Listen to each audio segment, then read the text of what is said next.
Yeah. Came at 17. Damn.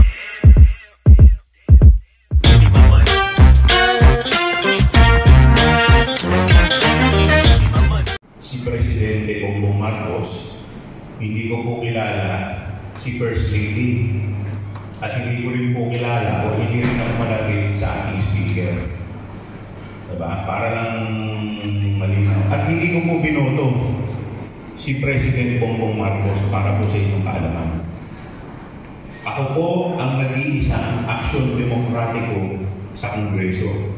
At hanggang ngayon, nananatili pa rin po ako na aksyon demokratiko. Pero nung nakaraang halalan po, nagsalita na po yung taong bayan. Ang nakuha po ng ating presidente, 31 million na boto. The people have spoken. So sa akin pong paniniwala, tapos ng election, it's time to move on. Dapat suportahan na po natin yung nanalo. At bilang parte po ng gobyerno, siyempre, angat ko po na magtagumpay po ang ating gobyerno. Dahil kaya naman po kami lahat nandito. Kaya naman po ninyo kami lahat binoto. Para maging matagumpay ang ating gobyerno. At inaasahan din ng taong bayan na may aangat sila sa kanilang kinalalagyan. Yun po ang papel namin dito sa gobyerno. Ngayon, tinatanong po ninyo kung bakit po ako nagbigay ng komento. Sa akin pong paniniwala, medyo tama na. Medyo sumusobra na yung banat sa presidente. Tingin ko hindi na po ito banat at hindi na po ito nakakaganda sa ating bansa at sa ating ekonomiya. Pupunta po yung presidente sa ibang bansa. Pag pumunta po ang presidente sa ibang bansa, hindi na po siya si Bongbong Marcos.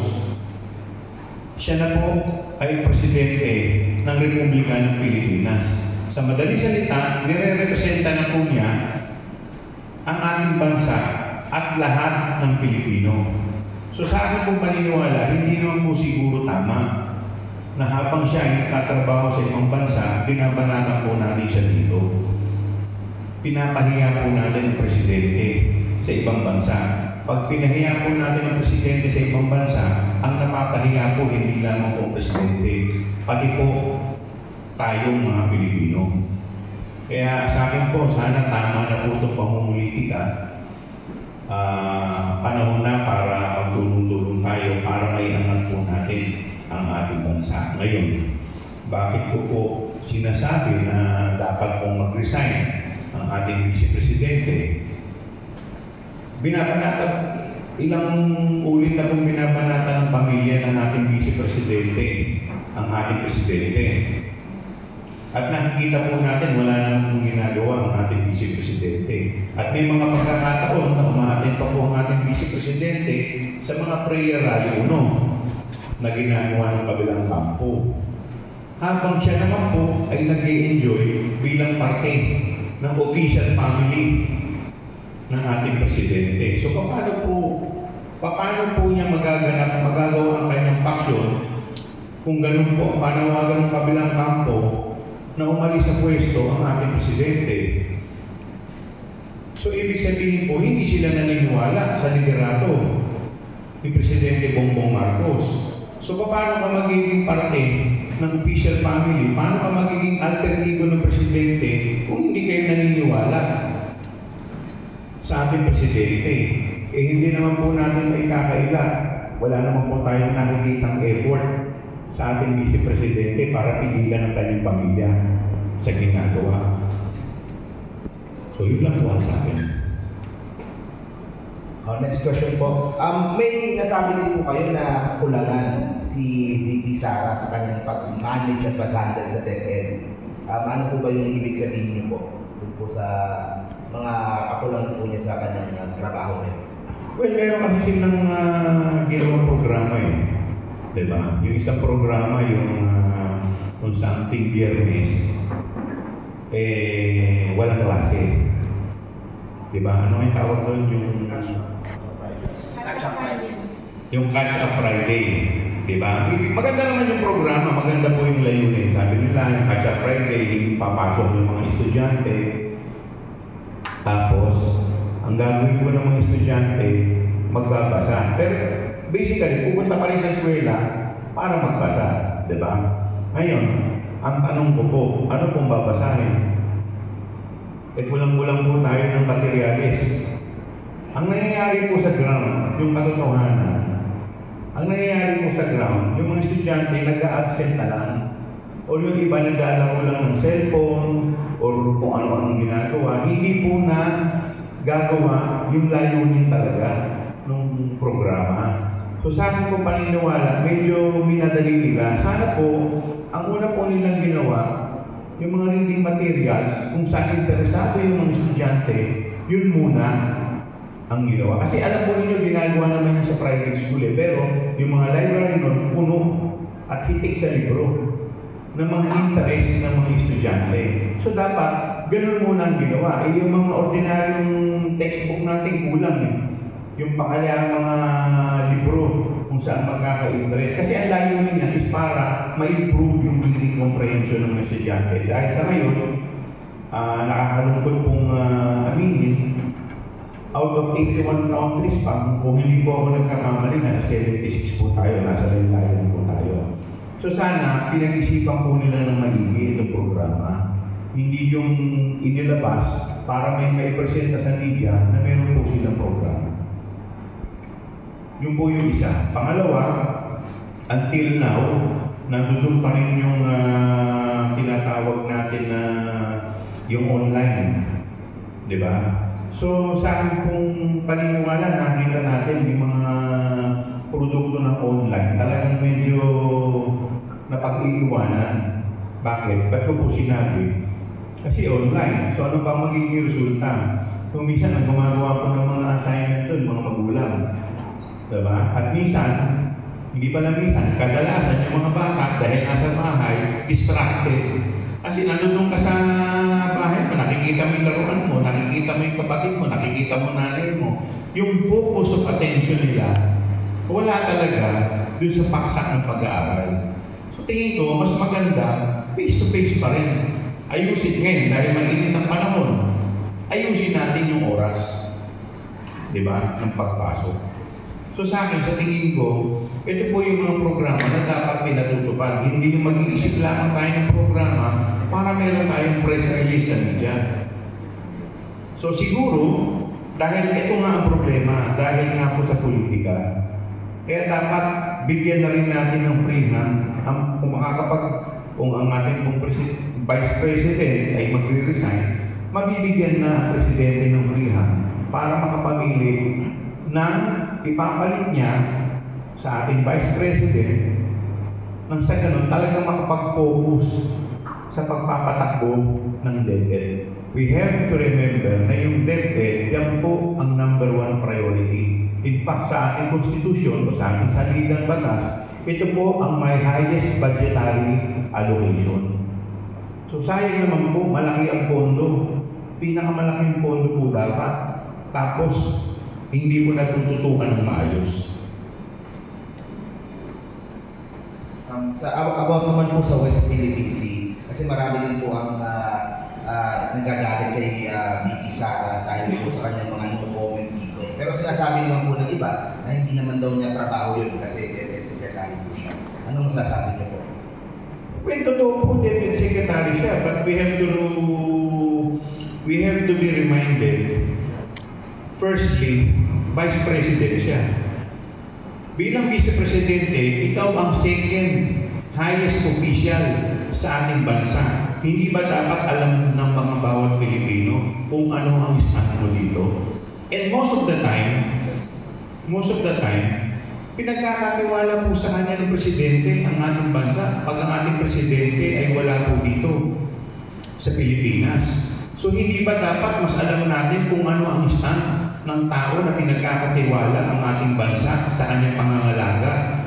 Baka mamaya may mangyari po, wag naman po sana, may mangyari po sa Presidente, at least alam natin kung ano po ang stand ng ating Vice Presidente o pangalawang Pangulo. Okay, I will open the floor na for question.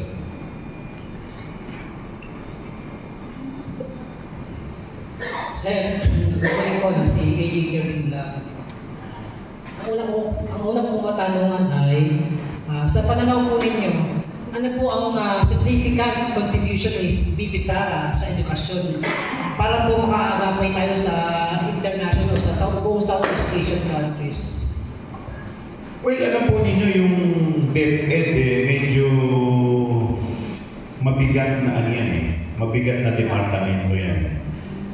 In fairness naman, kay Vice President, tingin ko naman, gumagawa na naman siya ng paraan para makahanap ng solusyon. Kaya lang, ang problema po dito, divided yung kanyang atensyon. Siyempre, namumulitika ka, ayaw mong magkamali, gusto mo lahat po na ilalabas mo, ipapular. Hindi po ganun. Dapat po, yung ilalagay po natin dito sa DepEd, dahil ito po ay isa sa pinakamahalagang departamento, dapat yung attention focus. Hindi po nakatingin sa 2028. Dapat ang tingin po natin, hindi 2028. Ang tinitingnan po natin sa DepEd, dapat yung mga susunod na henerasyon. Diyan ang attention natin. Hindi yung nakatingin tayo, ano ba ang gagawin ko para sikat ako? Ano ba ang gagawin ko para popular ako sa tao? Hindi po yun. Dapat ang tinitingnan natin, ano ang gagawin ko para umangat yung edukasyon ng ating mga kababayan. Alam na po natin na marami tayong kakulangan. Kapos tayo sa budget, given na po yan So ano pong gagawin natin? Kaya nga dapat ang ilalagay dyan, sa akin po personal opinion na yung mga nasa loob. Yung mga talagang kabisado na ang problema. Yung pong sa akin ba nila. Sa pangalawang katanungan, sir, paano po ninyo maipapakita at maipadarama ang iyong pagiging patriotic bilang isang congressman regarding po sa West Philippine Sea disputes? Well, lahat naman po kami, alam po ninyo, ang ating bansa, lahat po tayo, dapat, ang loyalty natin sa ating bansa. So sa ating loyalty, kasama na dito yung pagpuprotekta natin sa ating bansa. Bawat isla po dyan, dapat pinoprotektahan po natin. With more reason, kaming mga nakaupo mula sa presidente, sa vice-presidente, sa senador, mga kongresista, dahil yan po ang sinumpaan namin. Nanumpa po kami na we will abide by the Constitution. At ano po yung nasa ating Constitution? Siyempre, pagsisilbihan po natin ang ating bansa at ating mga kababayan. So dapat, kami po, ang loyalty natin ay nasa bansa natin. Nakikita po natin, naririnig po natin na yung mga mangingisda ng kababayan natin, binubomba na ng mga tubig. So ano kung gagawin natin sa ganyan? Magpipikit mata po ba tayo? Hindi naman po natin sinasabi na tayo ay papasok sa gera. Hindi po natin gagawin yun. Pero may mga paraan para maiwasan po dumanas ng dugo. Pero at least, alam mo, yung mga namumuno kung saan talaga ang kanilang stand. Yun lang naman ang importante sa atin. Dahil para alam natin, pag dumating ang panahon na sila na ang namuno o nasa kanila na yung pinakamataas, di ba, na posisyon sa ating bansa, alam natin kung ano yung stand nila. Baka mamaya binibenta ng bansa natin, pinaghahati-hatian na, hindi pa rin natin alam. Okay po, maraming salamat and good day po, sir. Good morning po, DJ Chon po from 31 Million Movement. My first question is, more than ever, yung mga trades po against both camps, talagang kumbaga on an alarming scale na being a congressman, if ever po ba, or given the chance, naisip niyo po ba mag-authorize ng law na kung saan mas magbibigay ng pangil para sa mga cyberbullying crimes sa ating bansa? Well, tingin ko dapat it's about time.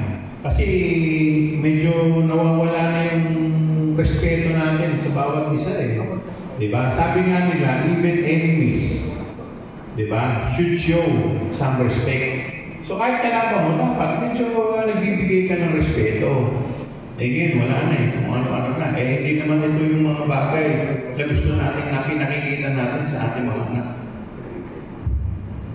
With regards to the West Philippine issue naman po, yun nga po, maraming gustong malaman kung ano talaga ang tunay na stand ni VP Sara. Pero ang madalas natin nakukuha sa kanya ay yung no comment, comment niya.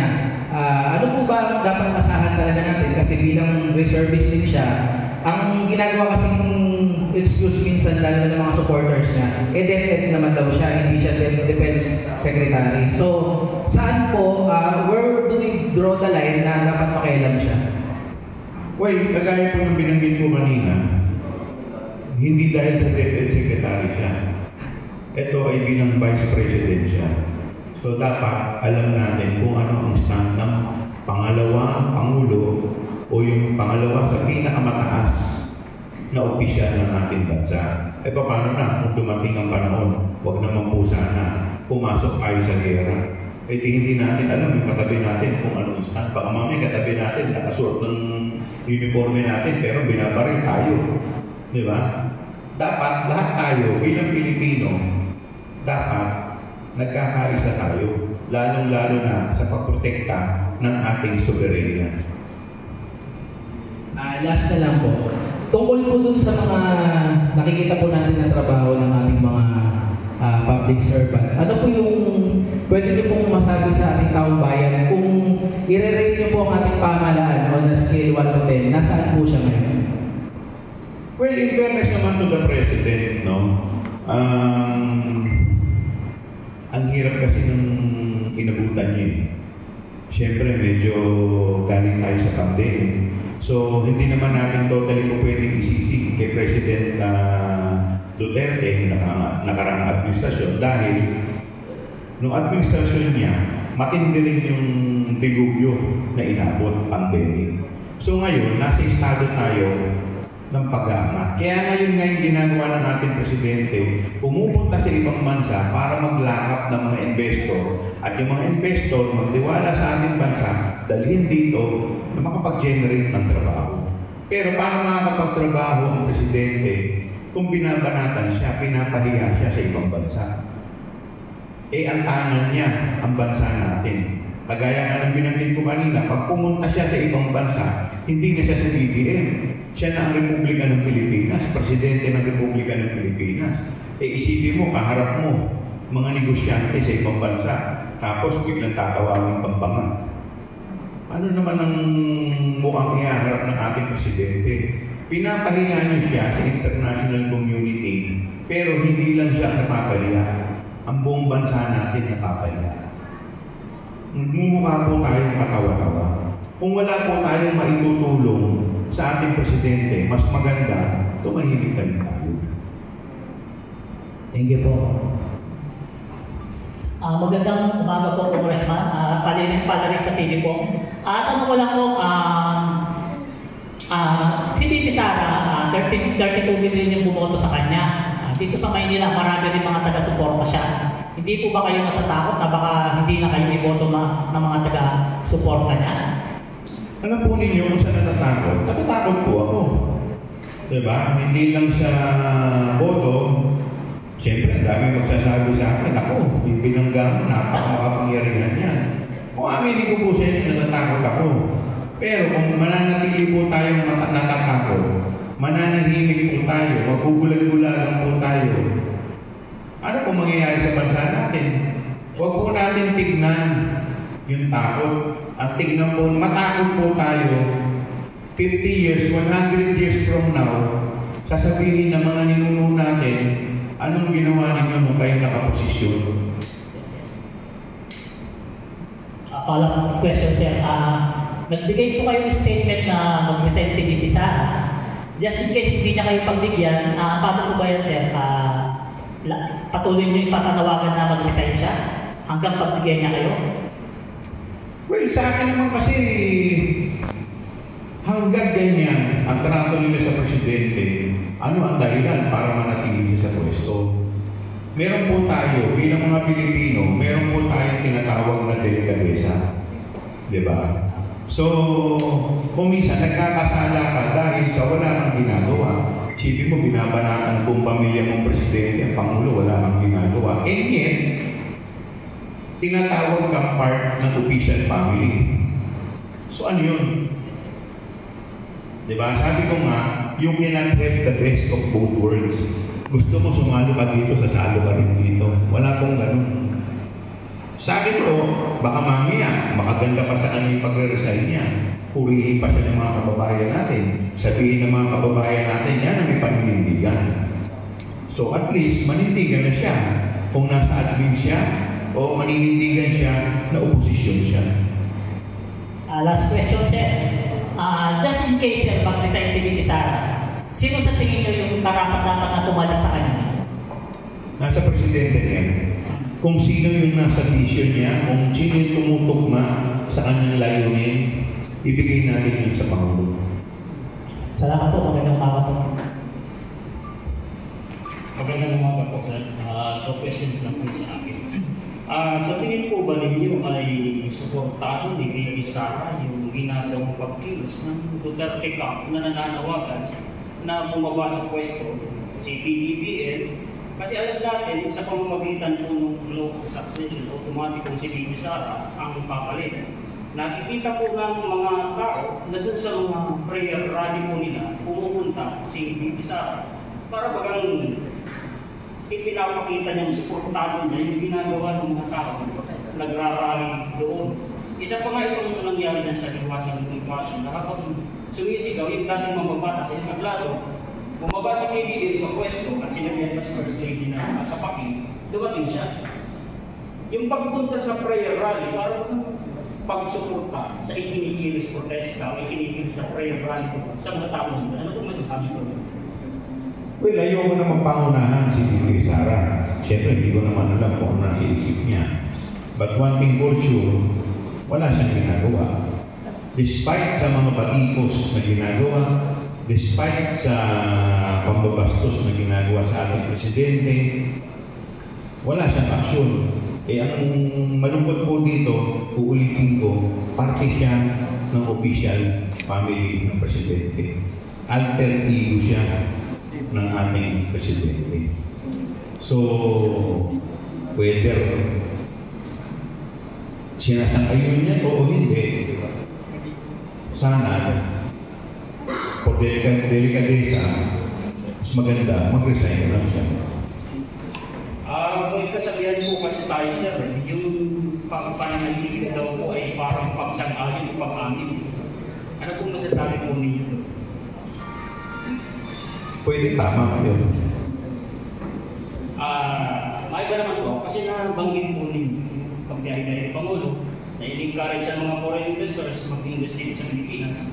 Minsan po kasi nagawa ko ng content na yung very restrictive policy po sa economic policy ng constitution po natin nagpapabigat sa trabaho ng presidente. Exactly yung sa Article 12 na nandoon yung economic policy ng Pilipinas na sinasabi po na yun sa 1640 rule. Sir, pakitanggal ko, medyo hindi ko narinig. Outdated na po kasi sir yung economic policy po natin Pilipinas. Ano po masasabi po rin na ang Pangulo na iniimbit na mga foreign investors. Tapos may mga nangako na mag-i-invest pero atras. Minsan na ibalita po ng mainstream media na 343 South Korean investors nangako mag-i-invest dito sa Pilipinas. 43 lang yung natuloy at yung 300 pumunta po ng Vietnam. Ano pong update po sa charter dates? Well, so far as Congress is concerned, pasalan namin yan eh. Ang alam ko po, nasa Senado na po yan eh. So kami naman po, sa Kongreso, nagkakaisa kami, naniniwala kami, dito po sa charter change, pagdating po sa economic provision, dapat po talaga napaguhin. So ito po ay nasa Senado na at inaantay na lamang po natin kung ano ang magiging response ng Senado. Follow-up sa charter change, ano Duterte Camp? Sinasabi nila na mag-term extension, magpapahaba lang ng term ng CPD at si Speaker daw ay magiging Prime Minister. Ano po masasabi ko? Hindi ko masasagot yan eh. Kasi hindi ko naman alam kung anong plano nila eh. Pero, sir, alam naman natin lahat na wala naman talaga yun sa charter change. Well, yung inaprubahan po namin, di karaming provision, wala naman po dun sa ano eh. Wala naman po dun sa tinatawag nating political provision. Pero ako personally, kung tatanungin ninyo, yung 3 taon sa Congress, talagang napakaisip. Ano pa magagawa mo sa 3 taon? Yung bansa natin po, 3 taon. Walang ginawa, hindi mag-eleksyon, kaya puro away ng away eh. Pagkatapos ng eleksyon namin, the following year, eleksyon ng barangay. Pagkatapos maghahanda na naman kami sa eleksyon namin. Kaya po walang nagagawa mga politiko kasi puro pang-politika. Imbis na magtrabaho kami, away kami ng away. Bakit? Siyempre, binabantayan mo yung susunod na eleksyon mo kung sinong kalaban mo. O kaya sa totoo lang, yung 1987 Constitution is, ito po ay pro-political dynasty Constitution. Bakit ko po sinabi? Nagpasa po sila ng provision dyan. Sabi po dyan, may anti-dynasty provision. Pero naglagay ng kulatilya na para ito mapatupad, kailangan magpasa uli ng batas. Eh, sino naman sa Congress ang magpapasa niyan? Sa Senado, eh, puro magkakamag-anak lahat yung mga nandiyan dyan. Di ba? Pangalawa, meron, kaya sinabi nga na pro-political dynasty itong 1987 Constitution eh. Naglagay tayo ng party list system. O yung party list, nilagay yan dyan. Pag wala nang matakbuhan sa distrito nila, sa probinsya nila, o yung isang kamag-anak, ilalagay sa party list. O di, another baluarte yan ng mga politiko. Kaya sa totoo lang, huwag po ninyong sabihin na yung 1987 Constitution ay maayos. Yan, dinesign para po magkaroon, maprotektahan ang mga baluarte ng mga politiko. Yan lang sir, malinaw naman na hindi ka pwede sa question ng Presidente dyan. Salamat po. Good morning, sir. Tatanong ko lang po sana kung yung pag-imumungkahin niyong mag-resign si VP. Sa tingin niyo po ba karapat-dapat siyang mag-resign as a Vice President or karapat-dapat lang siyang mag-resign na tipong babawasan na yung handle, tipong yung pagiging Deputy Secretary, ayun na lang sana yung aalisin para sa tingin niyo mas makakapag-focus pa siya ng maayos kung sana nag-focus na siya sa pagiging Vice President? Lilinawin ko po, yung panawagan ko as Deputy Secretary, hindi po as Vice President. Kasi po, ang ating pong Vice President ay dinalal ng tao. So yung pagkakahalal po sa kanya, binibigyan po siya ng mandato ng tao ng 6 na taon. So yun po, dapat po siyang manatili bilang Vice Presidente. Pero bilang Deputy Secretary, kaya po ako nananawagan dahil parang hindi po sila naniniwala sa ating Presidente sa mga aksyon na kanilang ginagawa. Kaya po sa akin po ako kung bilang parte ng gobyerno, kung hindi ka naniniwala o yung pamilya ninyo ay hindi naniniwala sa ating gobyerno, siguro mas nararapat na mag-resign ka na para at least makapagtrabaho ka kung ano man yung gusto mong paniniwala, ituloy mo. So last na lang, sa inyong palagay, kung makakapag-grow kayo ng lalo sa magkakaroon ng standard sa pagiging Deputy Secretary, ano ang yung dapat kasulay ng tao ngayon para magawa niya o magampanan niya yung tungkulin niya bilang Deputy Secretary? Siguro dapat meron siyang karanasan. Diba? Malawak ang kanyang karanasan dahil unang-una, binibigyan sila ng napakalaking budget eh. So yung pondo na binibigay sa DepEd, hindi po biro. So at least, kung ikaw ay tagaloob, di ba? Malawak ng karanasan mo, alam mo kung ano ang talagang problema ng nasa loob. Hindi ko po sinasabi na kahit na nasa loob ka, perfecto ka. Pero at least, mas maigi na yun kaysa sa yung bago kang salita. Kasi kung kagaya namin, iuupo mo dyan, eh syempre, nasa isip namin, politika. Eh kaso, ang nakasalalay mo dito, milyong-milyong mga bata eh. Hindi naman po ito ordinaryong departamento. Thank you.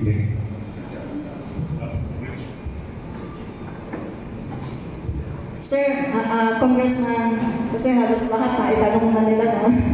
So, ang tanong ko lang po, ano kaya ang kailangan kaya gumawa ng resolution sa Kongreso, yung joint resolution para hilingin talaga na magbitiw sa DepEd si VP Sara Duterte para talagang magawa na niya talaga yung kanyang trabaho as Vice President of the Philippines. Kasi sabi nga po, di ba, you cannot serve two masters. You will love the other and you will despise the other. So, naniniwala po ako doon. Kaya, para po sa akin, talagang kailangan po talaga ng matibay po talaga na panawagan na kailangan magbitiw na siya as a DepEd Secretary.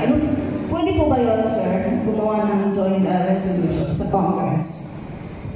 Pwede naman po, dahil wala naman pong pipigil sa mga congressman kung gusto nilang magpasa ng resolution. Pero siyempre, yung pagbibitiw, nasa inyo eh. Di ba? Yun nga yung tinatawag nating delicadeza. So, kahit naman walang panawagan, kung sa iyong paniniwala, hindi ka na nakakatulong, diba? Medyo hindi ka na komportable. Maraming pagkakataon na papanood natin. Nandun siya sa isang okasyon kung saan iyahatin ng ating presidente papuntang ibang bansa. Nakikita natin, awkward na eh. So at least, pamali natin, mamaya mapaganda pa siya. Mapaganda pa yung kanyang pag-resign. Makitaan pa ng tao yung kanyang paninindigan. Diba? At least dito, makikita na hindi niya na ginagamit ang posisyon sa kanyang pansariling pangarap. Diba? O yung tinatawag nga natin, hindi siya kapituko sa posisyon. Thank you, Vice Sir. JD Smokes po. Tanong ko lang, total na tanong na nila yan. Lahat na halos eh. Tiyak ko nababalatan kayo ng mga TDS. Okay. Ang magiging akusasyon sa inyo, hindi ba kayo binayaran? Siyempre, kasalanan naman ni First Lady. Dahil sabi nyo, isa kayo sa mga aksyon demokratiko na hindi bumoto sa ating presidente. At ngayon, ay nananawagan, kayo po ang kauna-unahang kongresista sa pagkakaalam ko, nanawagan ng pagtititiw ni Vice President Sara Duterte sa DepEd. Ano masasabi niyo, sir? Wala kang nakakilala sa akin dito eh. Hindi nga ako kilala ng Presidente, ni First Lady, at saka ni Speaker, paano ko babayaran? Diba? Pero tayo po may responsibilidad bilang taong gobyerno. At saka tayo naman po, binanatan ko rin naman po yung administrasyon ng Presidente. Nung ako'y nanawagan, i-abolish yung MMDA. Hindi po ba parang patama yan sa ating administrasyon? Bakit? MMDA, under ng Office of the President po yan eh. Tayo, pupunahin lang po natin kung ano sa tingin natin ang tama. Diba? So hindi naman po porque ikaw ay nagpuna, dahil obligasyon po namin yan bilang mambabatas. Kung hindi po tayo maglalakas ng loob, ano na mangyayari sa atin? Kung wala pong magsasalita at lahat po tayo matatakot. Kasi ako, masasabi ko, hindi naman po ako parte ng unit team eh. Hindi ko naman sila lahat kakampi. Diba? Ako nga lang naging isang aksyon demokratiko sa Kongreso. Diba? So, paano mo aakusahan ng ganyan? At hanggang ngayon, nananatili akong miyembro ng aksyon demokratiko. Good morning po. Since tayo po na taga Manila, District 3 po ako.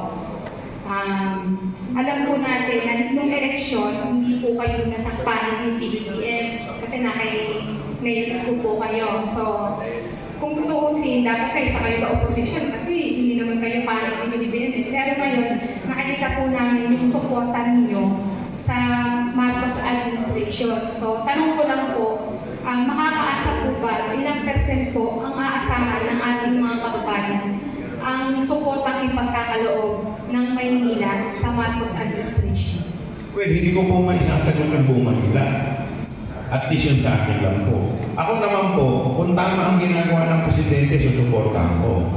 Pero kung nakikita ko, may mali rin sa ginagawa ng Presidente, magiging critical rin po tayo. Pero I will not resort to ad hominem. Wala pong ganon.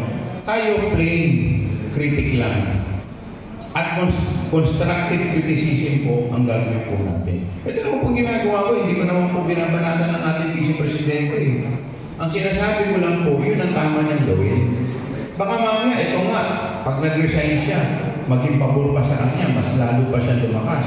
Sabihin ng mga tao, ayan, Vice President namin, may paninindigan. Di po ba? Eh, hindi ko naman po siya binabanatan ng below the belt. Wala akong below the belt na banat dito. Sa akin, issue-based lang. Basahin na lang po yung mga ibang tanong. Sa tingin niyo po, yung ating Pangulo, bakit po dinidefend pa rin si VP Sara Duterte? Ang tawag po doon, respeto. Kahit binabanatan ka, sabi ko nga sa inyo kahit maglalaban, dapat may certain degree ng respect sa isa't isa. Ito po, medyo ibang ano naman. Ano po masasabi niyo dun sa panawagan po na patignan sa Ethics Committee yung mga statement ni Congressman Pantaleon Alvarez na na-undermine po yung Pangulo at tumatawag po sa AFP para pumalas sa Pangulo? Well, medyo dangerous yung mga binitawang salita ni Congressman Alvarez. At sa tingin ko, alam din po niya bilang isang abogado. Ako po ay isang abogado. So alam po namin na medyo dangerous po yun. No? So, syempre, tignan natin kung ano mangyayari sa Ethics Committee. Pero kung ako po tatanungin ninyo, mapangalip po yung kanyang binitawang salita. Ito po, how about po sa plano na investigahan yung gentleman's agreement? Gentleman's agreement between dating Pangulong Duterte at sa China po. Ano po ang masasabi? Dapat ang isang bansa, pag pumapasok sa isang agreement, at dapat po alam ng ating mga kababayan kung ano ang pinapasok ng ating bansa. So, kung meron man pong gentleman's agreement, hindi ko po alam kung meron. At kung ano po ang laman nito, siguro maganda na malaman natin. Kasi baka mamaya po, kung maganda naman, bakit hindi natin suportahan? Diba? Pero kung hindi po maganda, dapat imbestigahan kung bakit po nila pinasok ng ganitong klaseng kasunduan. So, any final words po para po sa mga viewers po, yung mga sinunod po sa akin? Well, sa akin lang naman po, simple lang po ang gusto ko. Ang gusto ko lang po,